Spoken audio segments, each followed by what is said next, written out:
In today's show, we're looking at the teams that got better and the teams that got worse in the Western Conference after the majority of NBA free agency has been settled. Michael Bolton. Thanks, Josh. It's Michael Bolton here, and it's time for another episode of the Locked On Fantasy Basketball Podcast. Let's get to it. Let's get to it, indeed.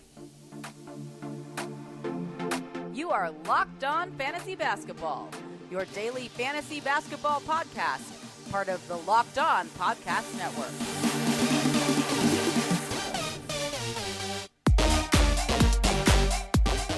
Hello and welcome to the Locked On Fantasy Basketball Podcast, brought to you by Basketball Monster. My name is Josh Lloyd and I am the lead fantasy analyst at basketballmonster.com, and you can find me on Twitter as always at redrock_bball, on TikTok at redrock_bball, and on Instagram at Locked On Fantasy Basketball. Thank you for making Locked On Fantasy Basketball your first listen every day. We are free and we are available on all platforms.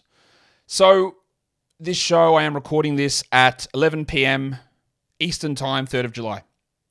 I'm going through the Western Conference. Yesterday, you would have seen the Eastern Conference show of the teams that got better and worse. I apologize. Again, I am currently, when this show is released, I'm currently in Las Vegas getting ready for NBA Summer League. So if something has happened, I hope it hasn't. If something has happened in that interim where someone big has been traded or a surprise player has been traded, I apologize. I thought it was better to get the show out versus not doing anything, which I'm not going to be able to do as much when I am away. So that's the state of where things are. I hope we're going to hit 60,000 subs on YouTube. We're almost there. If you haven't subscribed and you're watching this, hit it now. Let's get 60 up. I'd love to get to 75 next season. We'll see how we go. First goal, let's get to 60. Let's now talk about the teams in the Western Conference. Going to go in reverse alphabetical order. And again, this is not me telling you whether I love their moves or the fantasy value necessarily of the players. I gave an understanding or description of that yesterday, a definition of that on the Eastern Conference show. It's about, is this team's roster, are the players better than what they were at the end of last season? That's my judgment on where these things go. So, let's talk about it. Warnie? Let's get it on, Gilly. Oh, man, the laugh was really lacking then, wasn't it? Let's talk about the Utah Jazz, the Jazzmen. Are they better? Yeah, I think they are. And I think this team is not going to do the shenaniganization that we saw at the very end of last season where there was fake injuries all over the place on this squad. Fake. They were much better than we anticipated through the early portion of the season and then shut it down, ended with a 9th pick. They're going for it again. They're going for, let's get back in the playoffs. They've got so many future draft picks coming. They had 3 firsts this season. They had a top 10. They would have loved to have been higher, but oh well. I think they got a top 5 player in this draft. So I think they did well. So who comes in? This is how they get better. They got John Collins. And you can shit on the Baptist as much as you want. Forgetting him for Rudy Gay is an upgrade. It just is. They bring in Taylor Hendricks, who I had as the 4th best player in this draft. Maybe this looks silly after we see him play in Summer League. Again, don't make judgments from Summer League. You can make some judgments, but don't make sweeping judgments. Bryce Sensabaugh and Keontae George, who I had Sensabaugh, I think, in my lottery. George I had in the 20s. I think Sensabaugh's a starter. Not this year. In the future, and George, maybe. I'm not sure about him. And they also signed Joey Hauser to a 2-way. Yeah, that doesn't really matter that much. Who is gone? Well, nobody. Really? Rudy Gay? Juan Toscano-Anderson? I don't know if he's coming back or not, but he's not signed. Udoka Azubuike, who I think is on the Celtics Summer League team, so he's not coming back to Utah. Waste of a pick that was. Damo Jones was traded to the Cavs, and Johnny Juzang, who I don't think is coming back either. So that is just a huge upgrade. Collins, Hendricks, Sensabaugh, George, and you lose Gay and, I guess, Toscano-Anderson. It makes you way better. Now, is it better than the roster at the start of the season where Mike Conley was the starting point guard? I don't know about that. That's not what I'm talking about. I'm talking about what did they do in the offseason? They made themselves better. And I don't really think you should have a debate about that. We're not going to debate this one either. The San Antonio Spurs, they are better because they drafted Victor Wembanyama. It doesn't even matter anything else that they did. They're better. Wembanyama comes in. They also bring in Lamar Stevens, Chetty Osman as part of that Max Strus sign and trade. They get a second round pick in that as well.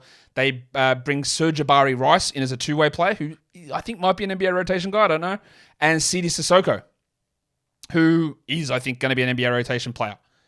That's who they bring in. And they lose Keita Bates-Diop, who was pretty good last season as Jeremy Sohan's backup and the guy that replaced him in the lineup when injury nonsense started down the stretch. And he moves to Phoenix and he might be a starter there. Decent player. Dominic Barlow, I don't know.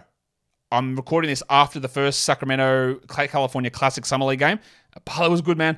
I think he's a good player. I think that he'll be back, and that's good for them.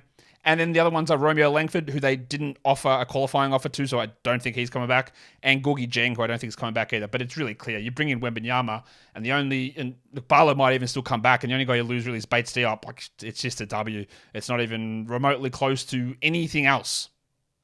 Let's look at the Sacramento Kings. And I'm somewhat critical of the Sacramento Kings, you know that. And I'm critical of their offseason process, but that's not what this is about. Are the Kings better this season than last season?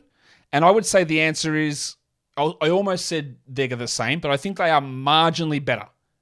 Marginally. It is not very big difference. It is marginally better, in my opinion. My criticism of the Kings is, I think you probably paid too much for Domantas Sabonis. I think he's a really rate-limiting max contract player. Well, he's not quite max, but you can't get that far with him. And you gave up a first-round draft pick to sign nobody. That's my problem, is that you cleared cap space for nothing. And it cost you a first-round pick for a guy who was Olivier Maxence Prosper at that spot. Would have been a really good player for him. That's a waste. That is bad moves, I think. But the team is better. And bringing no problem with the guys they brought back. I think they did really well with that. Those guys are all useful. But the marginal improvement was not worth giving up a first-round pick when you never had to. So who comes in? Chris Duarte? I still don't know what they gave up to get Duarte. Duarte was terrible last season. I'm not sure how much of a rotation role he has behind Fox, Herter, Monk, and Davion Mitchell. Probably doesn't play much at all. We'll see what they gave up. They brought in Jalen Slauson. He's on a two-way. I think Slauson's an interesting sort of player. And I think he can be an NBA guy. And the guy that probably tips them over to make them better is Sasha Vezenkov. If they didn't bring him over, I would say they definitely didn't get better. But they did, and he will likely slot in playing the minutes that KZ Okpala and Chinema Niki were playing last season, that Vezenkov will move into that role. And that's an upgrade. They lose probably Terrence Davis. A lot of guards there, drafting Colby Jones. They're getting Chris Duarte. He's not coming back, Davis. They lose Rashawn Holmes, who wasn't a part of the rotation anyway. He'd fallen behind Trey Lyles and Alex Len. I guess Neemias Queta isn't coming back. And Matty Dellavedova is definitely not coming back. He's playing down here again in Australia. So getting Duarte and Vezenkov and losing Davis and Holmes is an upgrade. But I think they could have done better. But that's not what this is about. This next one is really hard to do, and that's a teaser, because I'm going to tell you that today's episode is brought to you by Betterhelp. If you have tough life decisions, and literally who doesn't? We all have those decisions. You have to be able to find the best way to go forward. And sometimes that path forward isn't clear, whether it's decisions around career, relationships, or anything else. Therapy helps you stay connected to what you really want while you navigate life so you can move forward with confidence and excitement. Trusting yourself to make the decisions that align with your values and your morals is like anything. The more you practice it, the easier it gets.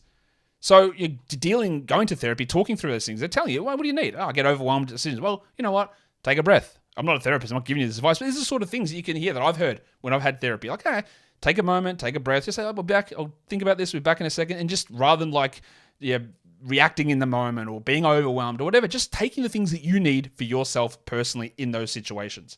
So if you're thinking of starting therapy, give BetterHelp a try. It's entirely online, designed to be convenient, flexible, and suited to your schedule. Just fill out a brief questionnaire to get matched with a licensed therapist and switch therapists at any time for no additional charge. Let therapy be your map with BetterHelp. Visit betterhelp.com/LockedOnNBA today to get 10% off your first month. That's betterhelp, HELP.com/LockedOnNBA. The team that I'm talking about is the Portland Trailblazers. And at the moment, I have said they have gotten better. But I don't know. I don't know that. Oi, Damo, give us your lighter. Yeah, because I don't know where Damian Lillard is playing, and I don't know what they're getting back. But if I look at what happened, they brought in Scoot Henderson. Then they drafted Scoot Henderson at pick number 3 when he should have gone at pick number 2. It's a W. Jesus God, Sterling. Chris Murray, well, I didn't love the pick. It's good. Like, he's a solid enough rotation guy. I didn't love it, but it's solid. And Rayan Rupert in the second round. This makes them better. The guys they lose, Justice Winslow, oh well. He might still even come back. Matisse Thybulle in restricted free agency, he might come back. Kevin Knox, literally doesn't matter at all. Trendon Watford, that one was curious. I don't have any real understanding of why they waived him. That I'd love an explanation. I haven't heard it from Joe Cronin. There is no reason for that whatsoever in my mind. You haven't signed anyone. What the hell did you cut Trendon Watford for? They lost Cam Reddish. Oh well, not important. Now, that goes back to why did you trade Josh Hart and get Cam Reddish back? I guess he was just a salary part of that, and they got the first pick out of it, or a first round pick, which is Chris Murray. Is Chris Murray worth Josh Hart? Not really. And then the big question is Damian Lillard. Is he gone? He requested a trade, so you'd think he's gone, but I don't know. And I don't know whether they're better or worse. They almost definitely are worse. Their roster is almost definitely worse, but they were terrible last season. That's how they got pick 3. They had the 5th worst record in the NBA through absolute manipulation of tanking in the last little bit. That's true. But they have got Shaedon Sharpe, Anthony Simons, Jeremy Grant, Scoot Henderson. They've still got Yusuf Nurkic. There's some solid enough players here. And if that return of Lillard, I don't know what it brings, but what if it brings 2 strong rotation pieces back? Then maybe the roster, if you say Lillard is gone, but Scoot and 2 other guys arrive, maybe it's not worse. I know that sounds crazy to say that losing Lillard might make you better. It's not losing Lillard making you better. It's like I'm adding Scoot and Murray and maybe 2 other pieces. Maybe the roster's better. And the way things currently sit, adding Scoot to a roster that has Lillard is better. It is almost like 95% chance their roster will be worse. It is almost a guarantee that it will be worse once or if this Lillard trade is finalized. But it's not, and I'm not ruling out that it's even going to stay the same or get better. And I know you guys are going to push back on Lillard's awesome, man. He's one of the... Yes, this is all very true. He is awesome, and you can't replace him 1-for-1. But can you replace him with Scoot Henderson plus 2 other guys? Does that make your roster equivalent? Maybe. It can't be ruled out. This isn't going to happen. But let's say the Nets said, you can take Nick Claxton and Mikal Bridges, or Mikal Bridges and Ben Simmons, right? Who has been bad. But what if Ben Simmons goes back to being an All-NBA player? Very unlikely. But what if he does? Like, is that team better? Maybe. I don't know. I'm not ruling it out. The Phoenix Suns, they're better. They are better. And there's a lot of change on this team for sure. They lose Chris Paul, Landry Shamet, Torrey Craig, Bismack Biyombo, Jock Landale, and Darius Bazley. Paul, big loss. Craig was a starter. Shamet is terrible, but he played minutes. Bradley Beal, is he better than Chris Paul at the moment? I don't think so. I know Chris Paul's a lot older, and that's going to mean something in the next year or two. But I think Chris Paul was better than Bradley Beal last season. That's fine. But you also added Eric Gordon, who is much better than Landry Shamet. You added Keita Bates-Diop, who's probably equivalent to Torrey Craig. You added Yuta Watanabe, who's better than Darius Bazley. You added Drew Eubanks, who's better than Jock Landale. You added Chimezi Metu, Jordan Goodwin. You added a lot of guys that are strong. And this is not even more time to gel. It's not even about the roster. Like, Beal and Gordon is better than Paul and Shamet, I think, as a general rule. And then add in Bates-Diop and Eubanks and Watanabe. I think their roster is better. Is it absolute leagues better? Probably not. But it is better. And that Eric Gordon one really tips the scales. This is a starting caliber player you got on a minimum contract. And I'm not even talking about is it better value for money. It's just better. Yeah, he is that much better than Landry Shamet that the difference between Paul and Beal, which you might even argue Beal's better than Paul. I don't know whether that's true or not. I don't think it is. But the difference between Gordon and Shamet is stark. And then Bates-Diop and Craig is the same. And Eubanks and Landale is, Eubanks. It's so many advantages. It's just for what they were presented with, being able to convince Eric Gordon to come on that minimum and bring guys who I think are very useful contributors on minimum salaries makes them better. Does it make them a championship contender? I thought they were a championship contender last season until they melted down. So yeah, probably. I would think they probably are, yeah. That would be my guess. The Thunder. They are better. Who did they lose? Not much. They lost Dario Saric, maybe. I don't know where Saric is going. The Thunder have got 20 blokes on the roster already. So I don't think that Saric is coming back here. So I think we could fairly comfortably... At the moment, he hasn't signed anywhere. Fairly confident he's not coming back to Phoenix. Lindy Waters, I like as a player. That's a bit of a loss. Jared Butler, not really. And Olivier Sarr. It's Leviosa, not Leviosa. Just a quick one, if you didn't know, and I didn't know this until someone mentioned it to me a week or so ago. Olivier Sarr's brother, Alex, is a legit top 10 prospect in next year's draft. We played Overtime Elite last year, and he is down here in Australia playing for Perth in the NBL this season. Alex Sarr. He's playing for Perth. Big man. I think he's good. I watched some highlights of him the other day. Pretty interested to see where Alex Sarr goes next year, but that's Olivier's brother and a potential, at this point, top 10 pick for next year's draft. And who do they bring in? So what makes them better? Vasily Micic is a legitimate rotation NBA point guard, 30-year-old from Europe, but I think he's a good player. They bring in Kaysen Wallace, the number 10 pick in the draft. They bring in Davis Bertans, Victor Oladipo, Patty Mills, Keontae Johnson, and Jack White. Now, I don't know whether Oladipo is going to play. I don't know whether Bertans stays on this roster. I don't know if Mills is here. But it's Micic and Wallace, to me, is better than Šarić and Waters. It's close. And the other thing is they have Chet Holmgren. They had him on the roster last season. He just didn't play, but he's back. So they're definitely better in that regard. But even the Micic and Wallace versus Šarić and Waters, I think is an upgrade. Maybe it isn't, but I think it is.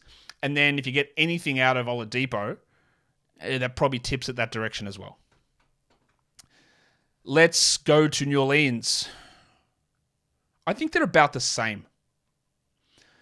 The only moves they've made so far is to bring back to draft Jordan Hawkins and to bring in Cody Zeller.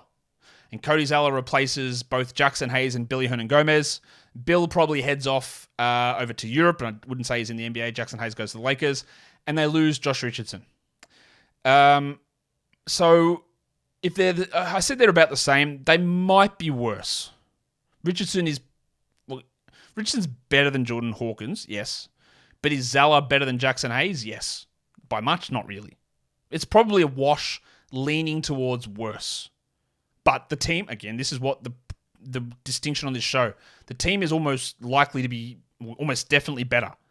Second year Dyson Daniels, third year Trey Murphy, third year Herb Jones. Maybe Zion plays more than 30 games. Like, all of those things should make the team significantly better. If Zion plays 60 games, they probably win 10 more games than what they did last year. So they are almost definitely going to play or win more games. And I think the roster stays about the same, maybe weakens slightly. I think the Wolves are in a situation where they're probably about the same as well. It's not a great thing, but I think they're probably about the same. They bring in Troy Brown Jr., Leonard Miller, absolute steal in the second round, Jalen Clark, and they do bring in, from the Sixers, Shake Milton.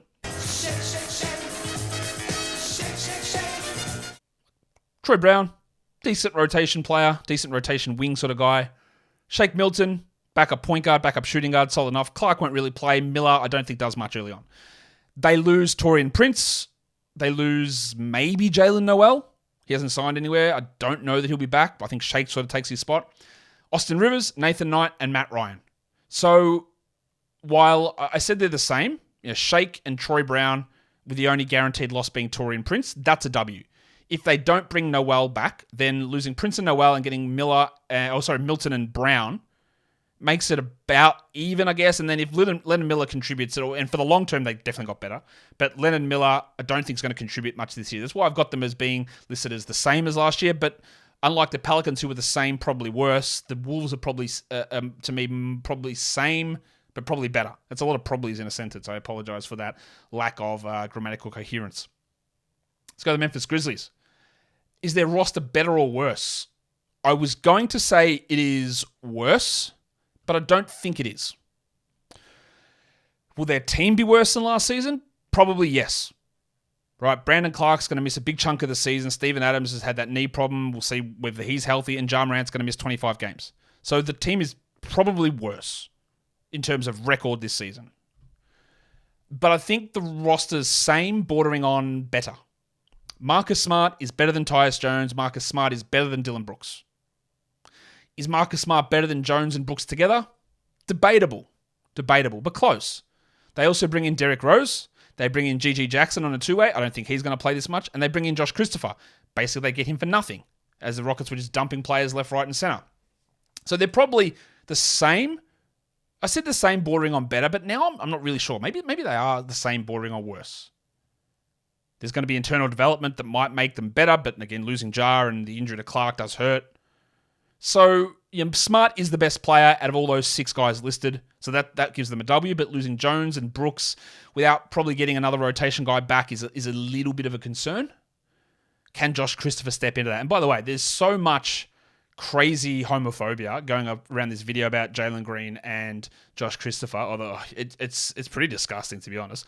I don't know what was happening. I don't actually care what they do. Are they gay? Are they straight? I don't care. But the homophobia spread around it is pretty disgusting. It's bad, man. I hope Josh Christopher is able to... I sort of have liked him as a little bit of a, I don't know, spark-pluggy offensive player with some upside. He really regressed last season. But there is an opportunity with Jones and Brooks out and with Morant suspended. There's a rotation spot available. Be him or Zaire Williams sort of battling for a Johnny Conchar in the mix as well. Obviously, Luke Kennard. But there's an opportunity for him to work his way into some minutes. So I'll be interested to see whether he can do that. The Lakers. We praised a lot of what they did in the offseason, and I would have to say that their their offseason grade it's pretty good. I think they did decently well. But is their team better? They're different questions. Because part of the reason they had such a good offseason is that they got Gabe Vincent for a steal of a contract. They got Austin Reeves back on an absolute steal of a contract. They are gigantic W's. But Reeves was already on the team. Re-signing him doesn't make you better. It makes you the same. Yes, he will probably grow and get better, but you're the same. So they bring in Gabe Vincent. That's good. Taurean Prince, Jackson Hayes, Cam Reddish, Jalen Hood-Schifino, and Colin Castleton's an interesting. I think and Demoy Hodges is another one. I didn't fit him on the list. Demoy Hodges there as well. I think Castleton is a two-way guy at the moment. I think he's an NBA full roster player at some point. They lose Dennis Schroeder, Malik Beasley, Lonnie Walker, maybe Mo Bamba, maybe Winyan Gabriel. Now, I don't have the highest opinions of Schroeder, of Beasley, of Walker, of Bamba, but they're all capable enough of being rotation players. And is Vincent, Hayes, Prince, Hood-Schifino, Reddish, is it better than Gabriel, Bamba, Walker, Beasley, Schroeder? Maybe. Vincent's better than Schroeder? Sure. Prince, is he better than Beasley? Maybe. Is Hood-Schifino better than Lonnie Walker? No, not at this point. Is Vincent better? Like, you would say it's close. So for as much as we praise their offseason, you're retaining Rui Hachimura, a bit of an overpay. Bring in Vincent, re-signing Reeves. That's all W's. But is the team markedly better? I don't think so. I don't think it's worse, but I don't think that it's better necessarily. Because Schroeder, Beasley, Walker were all rotation guys. Gabriel was a rotation guy as well. And they replaced them with Jackson Hayes, who's been bad. Hood-Schifino's a rookie who's not going to play. Reddish has been bad. And it's Vincent and Prince who probably come into the rotation. They might be a better overall team because I think Max Christie... I should put Max Lewis on this list as well. Sorry, he's coming in. So he's interesting. I think Max Christie, their second-round pick from last season, is... I think he's going to be a rotation player, and I think he might end up being like...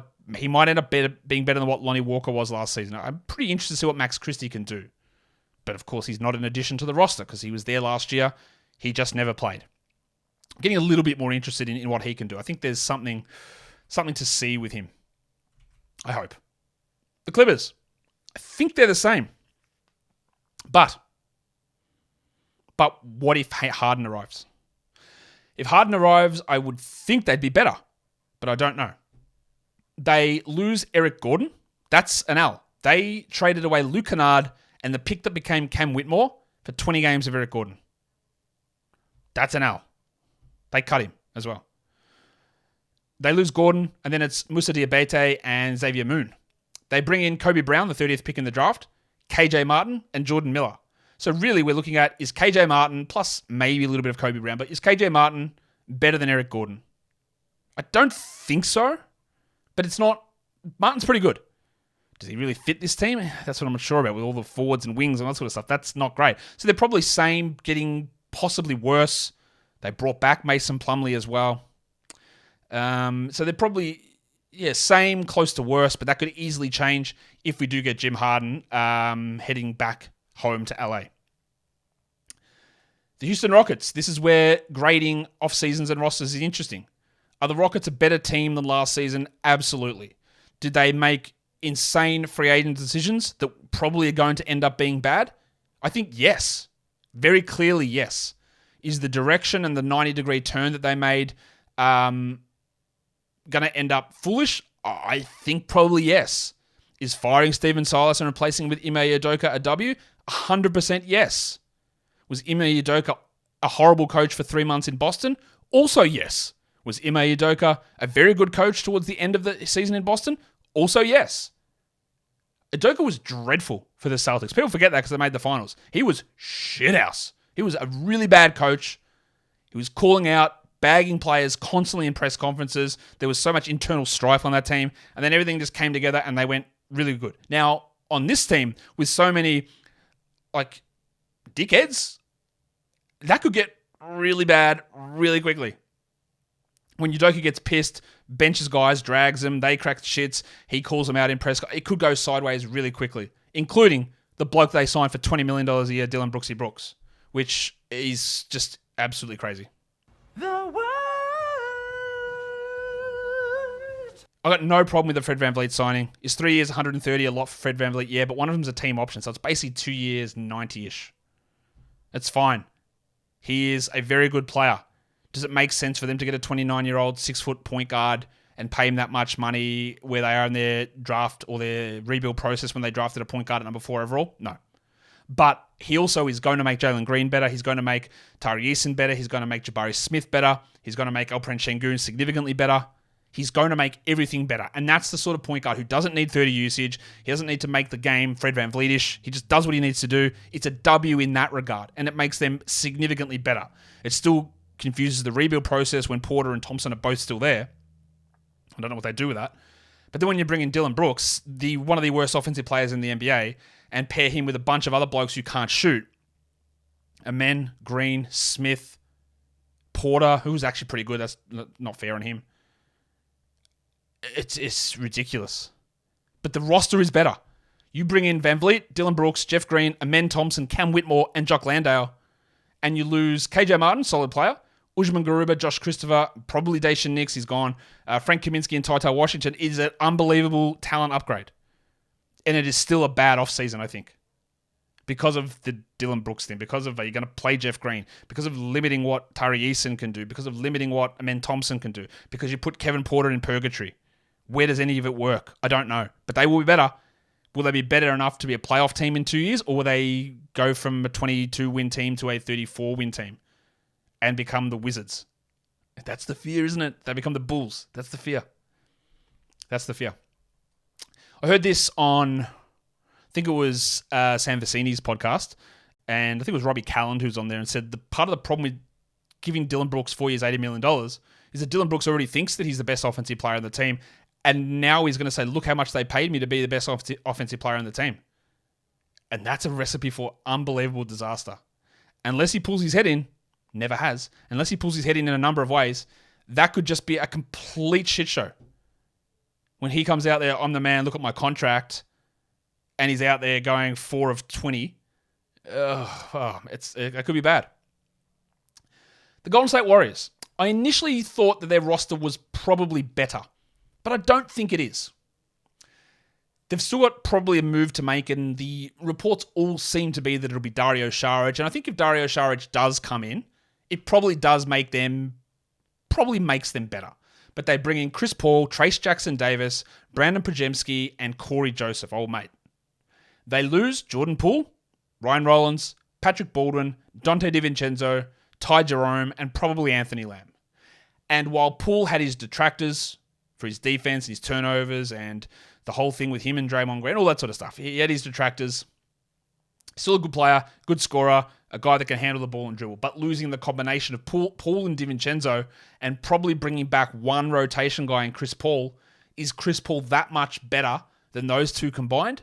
That's where I go, I don't think so. Now, Paul's a good player, very good player, and was still really good last year. But is it enough to make up for what both Poole and DiVincenzo provided? Assuming that Jackson Davis and Pajemski, who I don't think will contribute much this season, they're probably not going to do much. And that's why I have them the same. Paul is definitely better than the players going out individually, but the combined nature of those two, I'm not sure. I don't think so. Pretty confident that this team is worse, and that's crazy to say for the defending champions.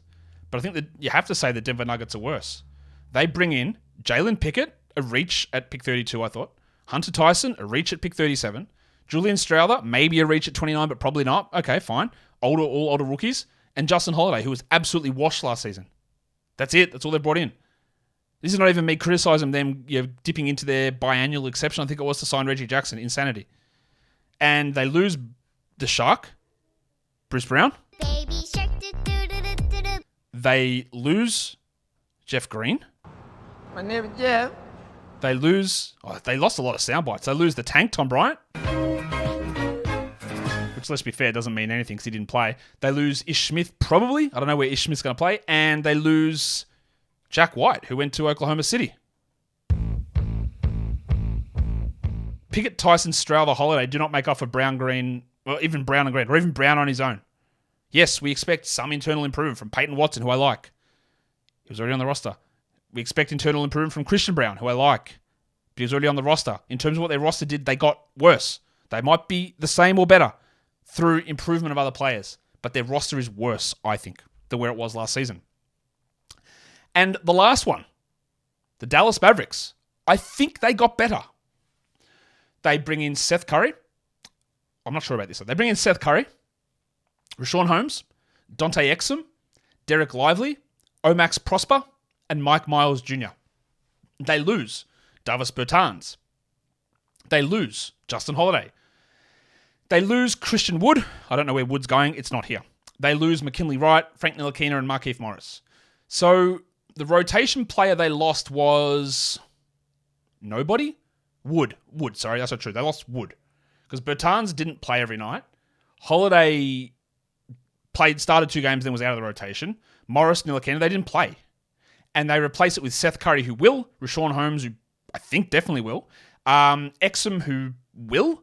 And Prosper or Lively. I think Prosper might, but Lively won't play. It's better. Now, if they had lost Kyrie Irving, it would have been significantly worse. Are they a much better team? Not hugely. But their roster is better than what it was. And that's not even including second-year Jaden Hardy, third-year Josh Green. These guys taking steps forward. A more coherent center rotation. Instead of whatever it was that they were running with in the past, with JaVale McGee and Dwight Powell, even though Dwight Powell is back. So, I think it's hard to argue that they got worse. Is it enough to make them title contenders? I don't think so. But the roster looks better than where it was at the end of last season. And that's the point of this exercise. And that will do it for me today. Don't forget to follow this podcast, Apple Podcasts, Google Podcasts, Stitcher, Spotify, and on the Odyssey app. And on YouTube, thumb it up and leave your comments down below. As I said, this is the last podcast that's relatively live. The next time that I are recording a full show that is in date with up-to-date happenings will be around July 20th, I think. So a couple of weeks away. But I will be doing, stay tuned to the socials, Twitter, if it's still working, Instagram, TikTok, and on YouTube Shorts. I'll post some Summer League stuff there as well without doing any full shows. Guys, we are done here. Thank you so much for listening, everyone. Can't find the button. See ya.